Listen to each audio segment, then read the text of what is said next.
You're listening to the Greek's Gridiron, live with Athan Hristodulu. Good afternoon, everyone, and welcome back to the Greek's Gridiron. I am Athan Hristodulu, and today, on this Tuesday, the 18th, we are doing our Super Wildcard Weekend reactions. Shorter little video where I just kind of give my thoughts on each and every single individual team that played through Super Wildcard Weekend. Basically, what I'll do is I will talk about the winners and the successes they had in their game, and we'll also talk about the losing teams and kind of what I am looking forward to seeing as they head off into the offseason themselves. Make sure you hit that like button, you hit that subscribe button, and do not miss out on all the previews I'll be doing for all 4 of the divisional games we got coming up this week. So let's get into the discussion, shall we? My reactions to Super Wildcard Weekend. A very interesting weekend of games because, to be honest with you, I don't know if the NFL has a playoff problem right now or if it just so happens that the top teams in the league are just that much better than the other teams in the league. We had 2 games that were actually competitive this weekend, which was a little bit disappointing.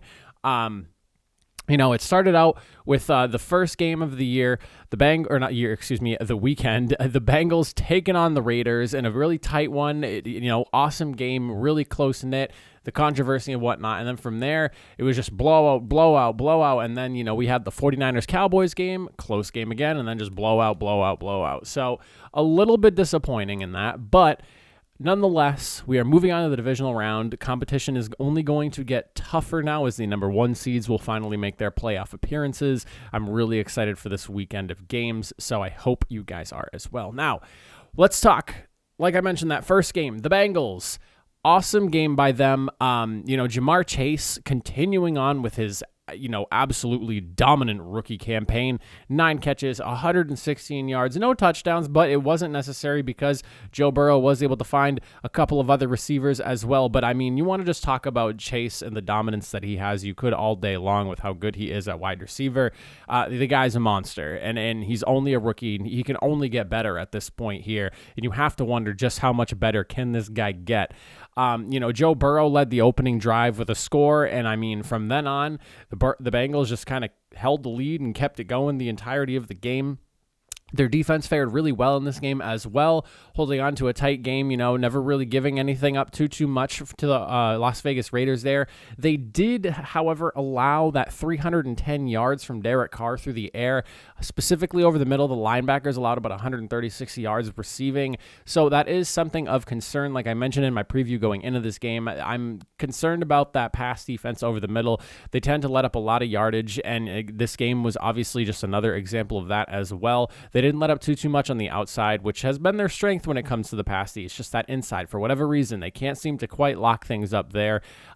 They come out of this game, unfortunately, with a lot of injuries and question marks on the D-line, which is going to be a problem. What was a strength heading into the postseason now ends up potentially being a weakness because Larry Ogunjobi just got put on IR.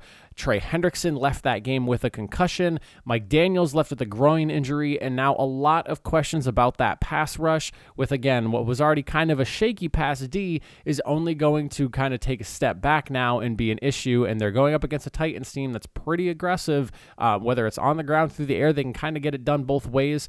We'll have to see how that fares for them, but excited for the Bengals. They did an awesome job this week. Got the W. Joe Burrow and the Bengals, man, I'm rooting for them. They're the team. They are the team that I would like to win the Super Bowl this year. I don't know if they're going to, but I would love to see Cincinnati get a big Super Bowl win this year. Now, for the Raiders, the losing team in this affair here, for everything they dealt with, the Raiders, what a story that they had. So much drama, so much adversity. They really went down swinging, and my hat's off to the Las Vegas Raiders, man. They were a team that, honestly, because of all the situations going on around them, had no business being in the playoffs, but they were able to find a way and get it done and get themselves in there. That in of itself is something to be recognized for. Josh Jacobs, for whatever reason in this game, was killing it on the ground, and I don't really know why the Raiders went away from this. He had 13 carries, averaging 6.4 yards per carry, and for some reason, the Raiders just like kind of refused to run the ball with him. They relied way too much on Derek Carr and him throwing the football. I think he had 54 passes by the end of the game, and checkdowns after checkdowns, and like the over reliance of that just, in my opinion, ultimately cost Las Vegas.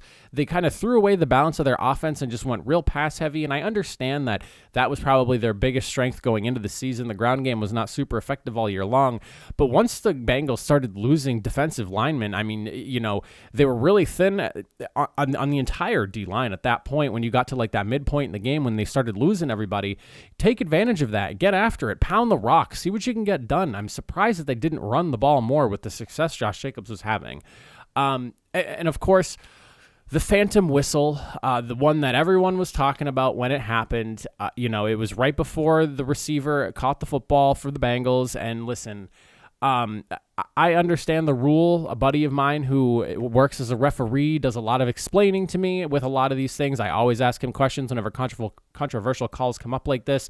And from my understanding, one, it was so close. It's up to the referees while they're on the field to kind of come to a determination as to like when that whistle was blown. And per the rules, I understand that, when a whistle is blown, the ball is supposed to be dead, but they felt on the field, and you have to remember, they're not seeing that replay 100 times like we are on television. They get to see it happen once live in person. After that, they don't see it again.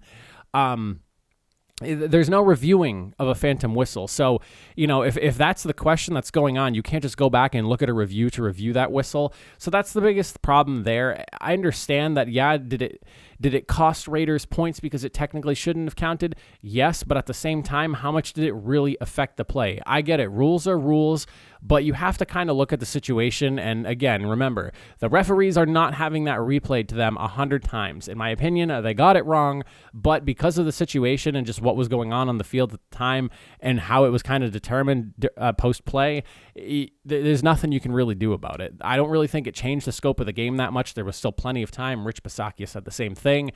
With that in mind, I am excited to see what the Raiders do this offseason. There's going to be a lot of change going on, whether Bisaccia gets a shot to actually be the head coach for, the foreseeable future, and who they end up going after with the new GM, because obviously Mike Mayock is out.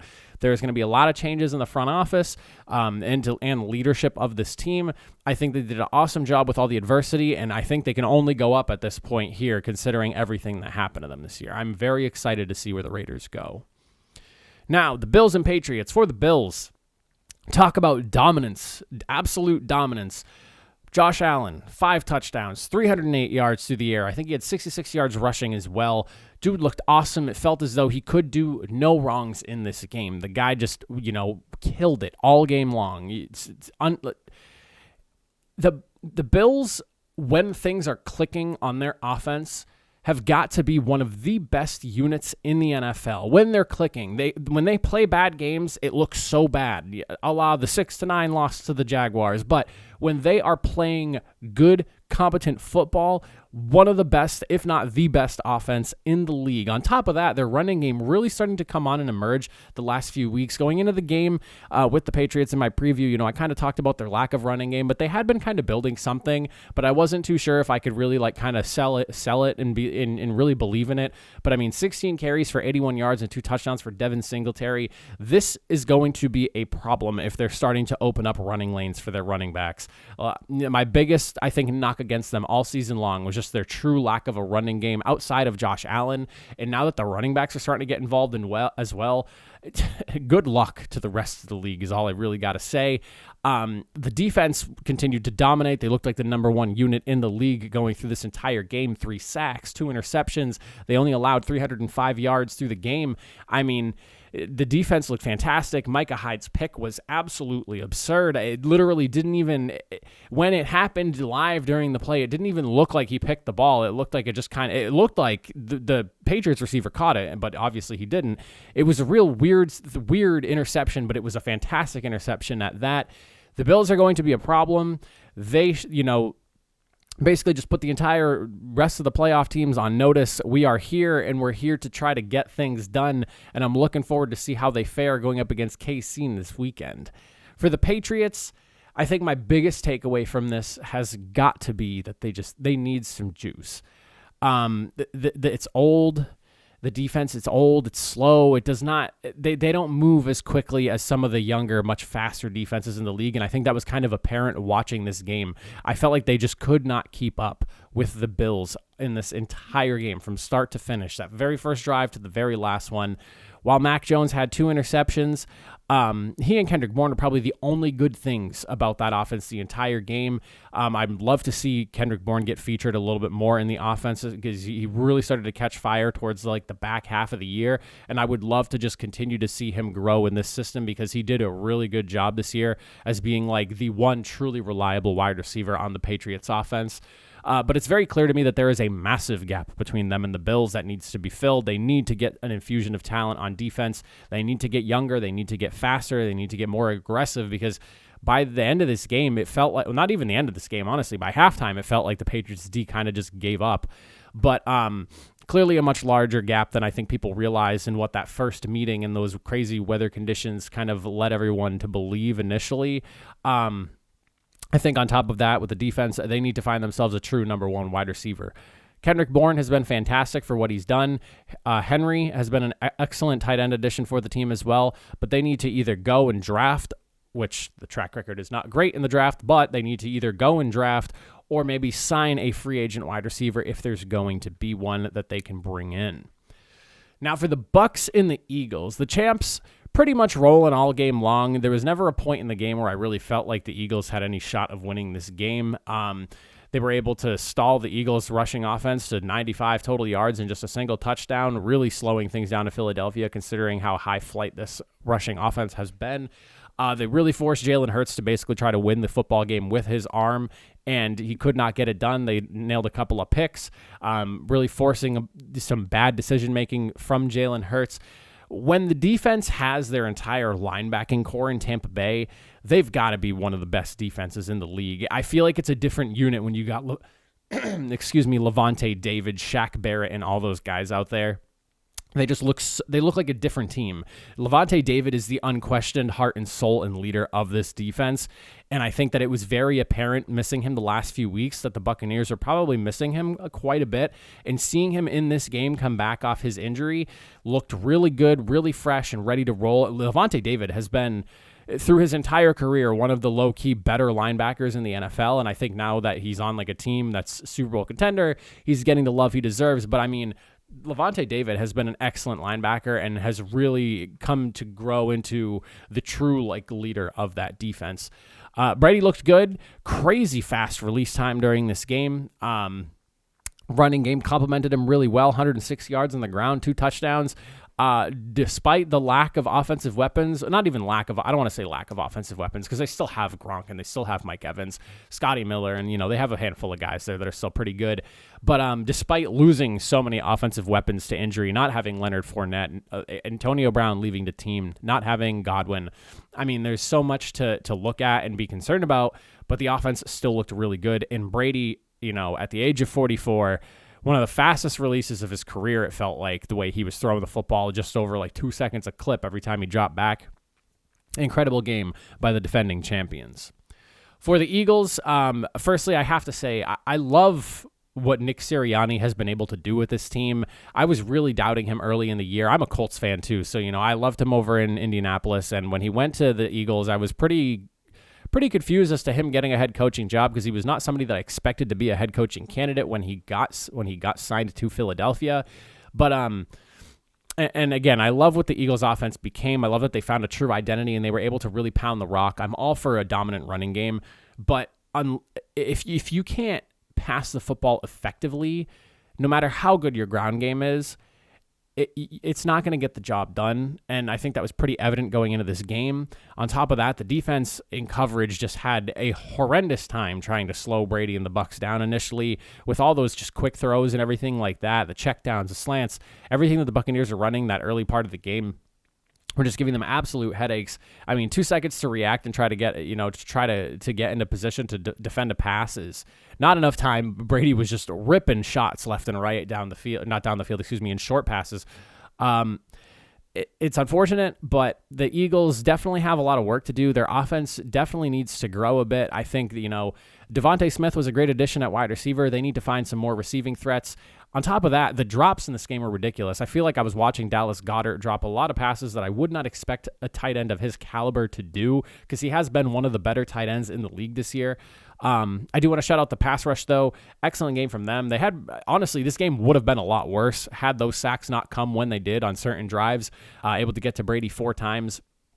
I think that overall, though, this is a great first year for the Eagles post-Wentz. I don't think anyone had them pinned for the playoffs. I certainly did not. I had them ranked as the 4th worst team in the NFC East, so bottom of the 4. I give so much credit to Nick Sirianni and what he has done. It's clear that, it was his first-year head coach, and I think he got a little bit out-coached there by BA and company over there in Tampa Bay, but in due time, I do expect a lot from the Eagles. I think that they're only going to get better, and I'm excited to see where the team goes going forward.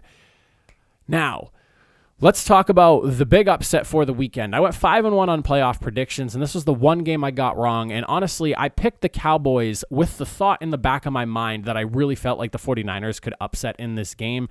But I felt like I bought into the idea that this year was going to be different, because I did not want it to be same old Cowboys. I wanted to see them maybe win a game in the playoffs. I didn't think they were going to win the Super Bowl, but I also did not think that they were going to kind of crumble and fall apart the way they did in this game. First, we'll talk the 49ers before we talk about them, though. Kyle Shanahan, offensive mastermind. A blown leads aside, this guy knows how to scheme up some ridiculous games, and I want to give him all the credit in the world. Deebo Samuel, dude is an athletic freak, whether he's a running back or a wide receiver or just an offensive weapon, whatever the hell he is, that dude is an absolute madman. Talk about being one of the most versatile players in the NFL. You can do so much with him, and it's crazy to me to think that when he met with the New England Patriots, he literally posted a video on Instagram in his stories saying, "Hey, Bill, see you in a month," and then wanted to go to the Patriots and did not go to the Patriots. I mean, talk about a miss on that one. I saw somebody post that and mention that earlier. Was it a couple days ago? And I just thought that was such a crazy thing to see. The Patriots could have had a shot at Deebo, but here he is on the 49ers being like the heart and soul of this offense. So good. It's incredible the way the 49ers run their offense, because the passing game is not necessarily great, but they get enough done, and the trickiness and just the like diverse system that you see going on there is just incredible. So shout out to Kyle Shanahan. I sound like I'm praising the guy too much, but I mean, you how do you not? The defense as well, incredible. Be able to slow down one of the league's best just scoring offenses, yards per game. I mean, the Cowboys ranked high, and if not number 1, like number 2 in almost every offensive statistical category. And the defense really showed out, locked things down, and did an excellent job frustrating the Cowboys offensively. And they just had an excellent game overall. Obviously, there were some injuries to look at. Fred Warner said he's going to be okay. It sounds like he's going to play this week against the Packers. However, aside from that, injuries, my goodness. Jimmy Garoppolo has a sprained shoulder. Nick Bosa left that game with a concussion.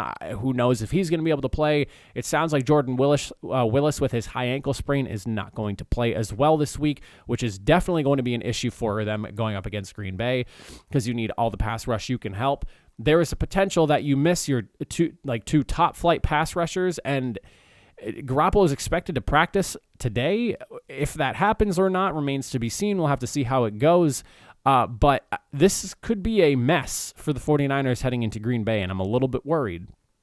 For the Cowboys, talk about getting in your own way. This was such a disappointing loss for them, and I think that this team felt really, really good, and I was really excited for them. But talk about getting in your own way with the penalties, just every single way. And then on top of that, listen, I understand Trayvon Diggs had 11 picks, but he got torched all game long, as he has pretty much all season. I understand that, he had 11 interceptions, and you can't take that away from a player, but the fact that he won an All-Pro kind of didn't really make sense to me. And honestly, I just feel like it's because he was on the Cowboys that he got an All-Pro. I don't want to discredit Trayvon Diggs, because the guy is a turnover machine, but he also lets up so many yards a game. And he's just too inconsistent, in my opinion, to be an All-Pro. He's a hyper-aggressive cornerback that overcommits too much and gets beat way too frequently to be an All-Pro, in my opinion. Micah Parsons, despite the dominant rookie campaign that he had, slowed down a little bit in this game. He was all over the field making tackles, but no sacks, no real big, massive splash plays that we were seeing from him all year. But really excited to see his development and how he turns out, because that guy, he won Defensive Rookie of the Year by far, and he's definitely an MVP in the MVP conversation as well, defensive MVP conversation as well, or Defensive Player of the Year, not Defensive MVP, excuse me. Offense, Prescott was really up and down. Zeke couldn't get the ball going on the ground either. Prescott, I'm really disappointed in what he said at the end of the game. He was, he was kind of scolding fans for throwing stuff onto the field at the players. And then when he found out it was to the referees, he was saying, oh, credit to them. I think that's such a terrible take. Be mad that you lost and be upset with it, learn from that, grow from that. I understand that, you really felt like this was your year, but do not blame the referees for this loss. This was all undisciplined. The Cowboys were one of the most undisciplined and most penalized teams in the NFL this year, and I talked about that during my game preview, and to see them kind of get in their own way and blow this game, and then for Prescott to go and turn around and be like, oh, yeah, credit to the fans for throwing stuff at the referees. Like, no. Your team needs to get their shit together, and you guys need to get it together next season. Mike McCarthy needs to do a better job of organizing you guys and making sure you know what you should be doing on plays and getting yourself set. This team had no discipline this year, and that's the reason that they lost this game. They had every opportunity to win this game, but just kept getting in their own way. And then also, what the hell was that play call at the end? I don't really know. I've seen some people try to defend it. You usually want 16, 17, maybe 18 seconds of clock time if you're going to be doing something like that late in the game to set yourself up. You're supposed to give the ball to the referee because the referee does have to down the ball. I've seen some people say, oh, well, how is Dak supposed to get the referee the football? The referee was like 15 yards away. Well, he is the ump and he is supposed to be that far back. So it is what it is. But, you're supposed to get the ball and hand it to the ref at the end of every single play. They always spot the ball. That's nothing new. Talk about lack of situational awareness, whether that was Mike McCarthy giving the okay for Kellen Moore to call that play and not overriding it. However you want to look at that. Just poor coaching, poor situational awareness, and just another strike on McCarthy's resume of not being able to game manage very well. For the Chiefs and the Steelers, Chiefs had a real slow first quarter, but then really picked things up in that second quarter, and then, ultimately ended up dropping 42 points on the Steelers. Definitely felt like a direct shot at the Bills by far. If they watched what Buffalo did the night before, I think that they felt like, all right, we kind of have to do the same in this game as well. Mahomes was 30 of 39, 404 yards, 5 touchdowns and a pick. The guy looked great. Excellent offensive unit. This is definitely the Kansas City Chiefs of old that we were expecting to see coming into this one here against the Pittsburgh defense that is not quite the unit that they were last year, and that's putting it lightly. The defense did an excellent job, 257 yards total allowed through the entirety of the game. They shut down Najee Harris, rookie that was killing it all year long, 1,000-yard rusher, I believe 1,000-yard rusher in his rookie campaign there. 12 carries for 29 yards on the ground. You want to talk about shutting down a ground game and then preventing the Steelers from really doing much in the pass. I mean, 257 yards total is pretty good stuff, even if it is the Steelers and they've had a somewhat struggling offense all year long. Buffalo will obviously prove to be a much more potent matchup, and we'll talk about that in the game preview, but I am still kind of shaky on the defense here. And also, I don't know, the first 6 weeks of the season has really left just a worried taste in my mouth because, is this Chiefs team this team, or is it the team from before? Did they revert back somewhere in the median and end up being somewhere in between the team we saw at the beginning of the year and the team we've been seeing now? We'll have a really good test in Buffalo to find out. I'm excited for this Chiefs-Buffalo's game. I think that getting this, AFC Championship rematch from last year is something everyone wants to see. I definitely want to see it, and I'm really excited to see it. So, be a great game and a fun one to watch, I'm sure. For the Steelers, offense stagnant, couldn't really get a bunch done. I was really impressed by the defense going through that first quarter. TJ Watt scooped that fumble and returned it for a touchdown, and I really felt like there was an opportunity that the Steelers might pull some crazy upset, but ultimately that was not the case. The defense at that point started to kind of crumble and fall apart. Touchdown after touchdown, literally that next drive after the scoop and score, it just kind of went south for Pittsburgh. Honestly, I don't know what the Steelers do at quarterback going into this offseason, but I am very curious to see what they do, and I'm looking forward to seeing how it gets handled. I expect more so than anything that they draft another quarterback. Maybe, maybe it's Coral or somebody else. I don't know. But I expect if I was to take my guess, they go draft a quarterback and have him compete against Dwayne Haskins and maybe Mason Rudolph. I was reading somewhere that Mason Rudolph is going to be in the conversation of starting quarterback for next year, which I don't think is the right idea, but, he has been there in the system for a handful of years. I'm also curious to see if they end up moving on from Matt Canada or not. They haven't done anything yet, but, maybe they're taking some more time to review their entire season's work. But O-line's got to be addressed. Excuse me. I keep losing my voice here. O-line's got to be addressed. I expect a full competition at the quarterback spot. I don't know if they're going to go for like a big trade or big ticket free agent. I guess it really depends on who's available in free agency if they end up going that route. But a trade for a quarterback would be, I don't think Aaron Rodgers is going to go anywhere anymore. I think Green Bay has kind of, they've kind of reset the ship and sailed away from all that drama. Russell Wilson obviously is exploring his options from what I've heard. He is still on contract though, so ultimately whether he moves or not, I don't know. I think it would be best for him to stay in Seattle for one more year, but it sounds like he may want to be out.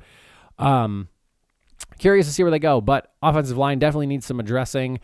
Defense could use some work as well, secondary especially, and then ultimately the O-line definitely needs to be reworked because they took a crazy amount of hits to start the season on the offensive line, losing DeCastro, Pouncey retired obviously during the offseason, and Villanueva leaving. There was just so much loss on that offensive line. I don't think they were prepared for all of that.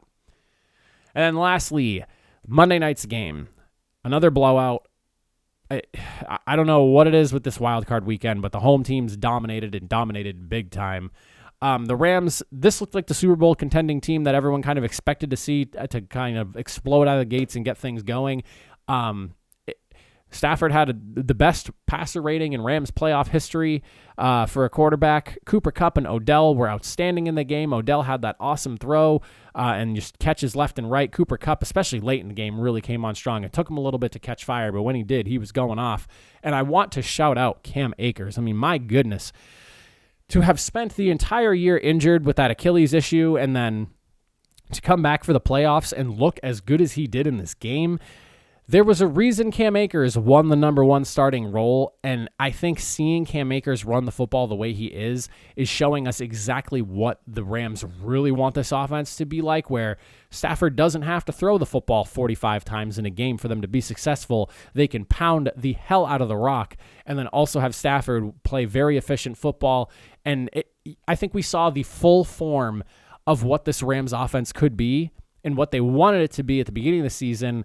Obviously, with the loss of Robert Woods being a thing, but they have Odell Beckham to kind of replace him, we're getting the true Rams team right now, and it's a scary-looking one as well on offense.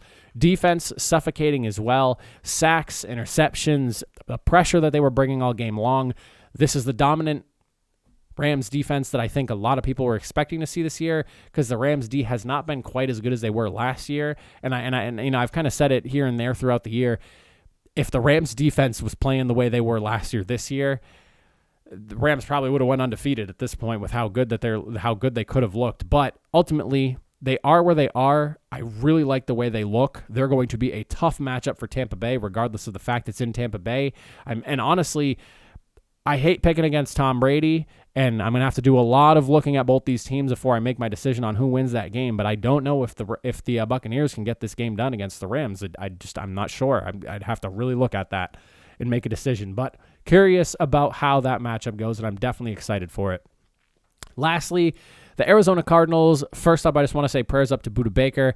Hope all is well with him and his recovery, and he gets healthy and he's good to go and no lingering effects because that was a monster hit. I don't think Cam Akers meant to disrespect him in any way. I don't think he realized that, Budda Baker was hurt the way he was because that whole hit, flip and roll that Budda did was behind Cam Akers and he didn't see Budda until he turned around and he was already on his back. So, I definitely don't think Cam Akers meant any disrespect or anything like that. And, Twitter and the internet can relax with the way that they were talking about Cam Akers afterwards saying, I hope you tear his Achilles again. You're not supposed to wish ill will on anyone, even your enemies. But regardless, Cardinals team, Kyler Murray just looked completely thrown off the entire game from start to finish. There was never really a moment where I felt like Kyler was doing much right, whether it was the pressure or just, The inability to I mean, he didn't really have a ton of time, so to be fair, him to be as shaky as he was kind of makes sense. I mean, that Rams defensive front was getting after him a lot in this game. 2 first half interceptions really put them behind. The inability to get the ground game really going as well was definitely a big issue. It really felt like the Cardinals were just throwing the football all game long. I really can't remember a ton of runs just off the top of my head. Like, thinking about it, I just felt like all I can picture when I think of this game in my head is Kyler Murray running for his life. But yeah, inability to get the ground game going, the interceptions, the pressure was just insane. As for the defense, just no real answers for the Rams offensively at all throughout the entirety of the game. If they weren't allowing touchdowns, they were allowing field goals, and this was just an overall really bad game from the Cardinals, and it just feels like they completely ran out of steam at this point. J.J. Watt, though, looked really good. I will say that. He looked really good in his return. Awesome that he got to come back and play for that playoff game. But just a really poor performance overall from the Arizona Cardinals. And then as for them going forward, I don't know what they need to do because I don't really understand what happened. I really don't. Arizona was my number 1 team for a while in power rankings throughout the season. They just looked so good that first half of the season. They hit the midpoint and then just fell off. So I don't know what that was all about. I'm really curious to see what they do in the offseason to kind of correct this issue, whether it was just Cliff Kingsbury and not being able to keep his team together. I don't know. I really don't know what the issue is. This is one I'm going to have to really look at and kind of figure out what the hell went wrong over there in Arizona. But ultimately, a disappointing end to what was an awesome start to the season. Wish them the best in whatever it is they try to retool and redo over in the offseason. But man, what a disappointing finish. But that is my reactions and takeaways from this past weekend. I would love to know what you guys think in the comment section down below. What did you take away from this? How are you feeling about some of the wins and losses? If you were rooting for any of these teams, how do you think they fare going into the offseason or going into the divisional round? But I appreciate you guys for watching. I will catch you all in the next video. We'll be doing game previews all week of the divisional matchups, so make sure you don't miss out on those. Hit that subscribe button so you know when they go up. I will see you guys in the next video. Have a good rest of your Tuesday and a great great start to your week because yesterday was a day off for a lot of people. Have a good one.